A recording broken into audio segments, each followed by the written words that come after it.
Hello' everyone, কি খবৰ তোমালোকৰ? আশা কৰিছোঁ তোমালোক সকলোৱে ভালে কুশলে আছা। তোমালোকৰ 6 মাহিলী পৰীক্ষা কেনে চলি আছে কমেণ্ট কৰি জনাবা। নমস্কাৰ, মই দিগন্ত। আজিৰ ভিডিঅ'টো পৰীক্ষাৰ বাবে প্ৰস্তুতি চলাই থকা শিক্ষাৰ্থীসকলৰ বাবে ছুপাৰ হেল্পফুল হ'ব। আজি আমি এখন উত্তম আৰু উন্নত মানৰ কুৱেশ্যন পেপাৰ লৈ আহিছোঁ, যি তোমালোকৰ পৰীক্ষাত ভাল নম্বৰ পোৱাত বহুত সহায়ক হ'ব। সকলো তথ্য ভালদৰে আয়ত্ব কৰিবলৈ তোমালোকে এই ভিডিঅ'টো সম্পূৰ্ণ কৰি শেষলৈকে চাবা। ভিডিঅ'টো যদি তথ্য সমৃদ্ধ হয় আৰু ইয়াৰ দ্বাৰা উপকৃত হ'লে লাইক আৰু শ্বেয়াৰ কৰিবা। চেনেলটো যদি ছাবস্ক্ৰাইব কৰা নাই, দৰকাৰী আৰু তথ্য সমৃদ্ধ ভিডিঅ'ৰ নটিফিকেশ্যন পাবলৈ চেনেলটো ছাবস্ক্ৰাইব কৰি লোৱা। তোমালোকে ভিডিঅ' স্ক্ৰীণত এখন কুৱেশ্যন পেপাৰ দেখিবলৈ পাই আছা। পৰীক্ষাৰ বাবে প্ৰস্তুতি কৰোঁতে প্ৰশ্নকাকত অনুশীলনক এক উত্তম প্ৰস্তুতি কৌশল বুলি গণ্য কৰা হয়। কুৱেশ্যন পেপাৰ প্ৰেক্টিছ কৰাৰ লাভ বহুত। পৰীক্ষাত অহা প্ৰশ্নৰ আৰ্হিৰ সৈতে চিনাক্ত কৰে, পৰীক্ষাৰ ফৰ্মেটৰ সৈতে পৰিচিত কৰে, জ্ঞানৰ ব্যৱধান চিনাক্ত কৰে, উত্তৰ লিখনি কৌশল উন্নত কৰে, সময় ব্যৱস্থাপনা উন্নত কৰে, আত্মবিশ্বাস বৃদ্ধি কৰে। ইয়াৰ উপৰিও আৰু বহুতো লাভালাভ আছে। কুৱেশ্যন পেপাৰ প্ৰেক্টিছ কৰোঁতে এটা সময় নিৰ্ধাৰণ কৰি ল'বা। আৰু আটাইতকৈ গুৰুত্বপূৰ্ণ কথাটো হ'ল, কুৱেশ্যন পেপাৰ প্ৰেক্টিছ কৰাৰ কিছুমান টিপছ আছে। যদি সেই কৌশলমতে প্ৰেক্টিছ কৰা, তোমালোকৰ প্ৰস্তুতি বহু পৰিমাণে উন্নত হ'ব আৰু পৰীক্ষাত ভাল নম্বৰো পাবা। এই বিষয়ে ভিডিঅ' এটাত আলোচনা কৰিছিলোঁ। ভিডিঅ'ৰ লিংক ডেছক্ৰিপশ্যনত আছে, তোমালোকে ভিডিঅ'টো চাই ল'বা।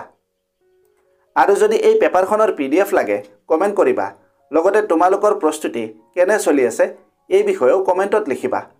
এতিয়া তোমালোকে পেপাৰখন ভালদৰে চাই লোৱা।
ভিডিঅ'টো যদি হেল্পফুল হৈছে তেন্তে বন্ধু বান্ধৱীৰ লগত এই ভিডিঅ'টো শ্বেয়াৰ কৰিবা আৰু লাইক কৰিবা।